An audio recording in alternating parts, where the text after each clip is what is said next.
Xorazmga nov yetishmaydi, sizningcha? Nima yetishmayapti? Men, конечно. Mana keldim. Kelin bo'lib kelasizmi sizam?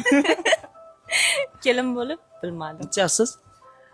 Yoshim yetmay qolqali. Turmushga chiqmaysiz haqida. Hozir turmushga chiqmagan bo'lsam mayli deyman-ku. Yo'q, o'zi o'xshay. O'zi o'xshay. O'zi o'xshay hali turmushga chiqmaganman. Nechun chiqmadingiz hali? O'xshayam haqiqatdan ham, real hayotda ham turmushga chiqmaganman hali. Maqsadlar haqida aytib berasiz. Shu turmushga chiqish. Qanaqa insonni kutyapsiz? Qanaqa inson bo'lishi kerak?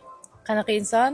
Sevish kerak meni, yaxshi ko'rish kerak, hurmat qilish kerak, puli ko'p bo'lishi kerak. Chunki men erga tegandan keyin men ishlashmayaptim. Faqat erimni topganini ishlatmoqchiman. Xorazmdan chiqsa, turmushga chiqasiz, to'g'ri? Endi bilmayman, baxtim qayerda ekan. Rahmat katta, sog' bo'ling. Balkim ko'rayotgandirlar. Mayli, yaxshi ko'raman, hali topmagan bo'lsam ham deyman.